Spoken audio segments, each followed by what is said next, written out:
What's your worst horror story from a date? Part 2.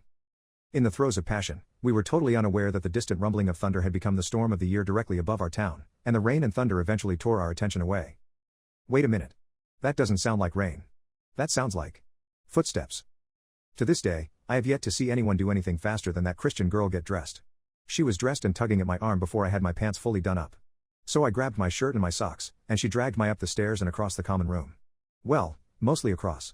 About halfway down, the telltale flicker of flashlights descends the stairs. Turns out the power had been knocked out by the storm. Not having enough time to get to her room without being seen, she shoved me into the bathroom beside us, and went to address her parents as I climbed into the shower stall and cowered.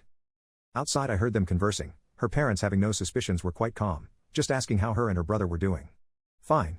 Okay, well then we are going to go back to bed, try and get some sleep. Phew. I'm in the clear. Her dad utters a phrase I won't soon forget: I am just going to use the bathroom before we go. And steps into my hiding place. Placing the flashlight on the bathroom counter, beam up, I see the silhouette of a large man walk over to within 3 feet of me, and take a piss. I'm fairly sure my heart stopped beating just to make sure he couldn't detect me at all. He finishes, wastes his one flush. Simon, people, when the power is out, follow the mantra: if it's brown, flush it down, if it's yellow, let it mellow, and departs. Parents leave, she comes and gets me, we both shit bricks, and then we continue into her room so I can GTFO ASAP. I get fully dressed, and am sitting on the edge of her bed putting on my last sock when both of our eyes shoot to the bottom of her bedroom door. Flashlights. I quickly discern that I don't have the time to get out the window undetected, but spot that her bed has a fairly decent rise to it, and luckily for me, was uncluttered underneath. I drop to the floor and ninja vanish mere moments before her parents enter her room. Again, inconsequential chit-chat, and I feel like I am in the clear. I sigh a breath of relief and let my head rest on her carpet, looking out into the room.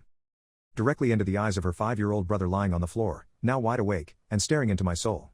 I'm done. I'm busted. I'm dead. Christian father kills horny teenager is going to be the headline in the newspaper the next day, guaranteed. A million options flash through my mind until I decide on a brilliantly simple choice. Bringing one finger up to my lips, I make the sign for silence and secrecy. Thank FSM for the playful naivety of children, because he simply smiled and returned the gesture.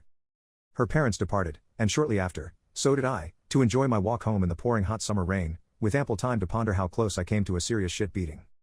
Worth it. TL. Doctor went for a midnight screw and almost got eviscerated by crazy religious parents, ninja'd my way out. Edit. Wow, thanks for all the positive feedback. One of my favorite stories, I'm glad you all enjoy it as well. D. Edit 2. As for the one flush thing, I spent most of my life on an acreage with a well for water, so when the power was out, our pump wouldn't give us any more water. Also, I've been thinking about posting another story or two, if I can find the right place for them, haha.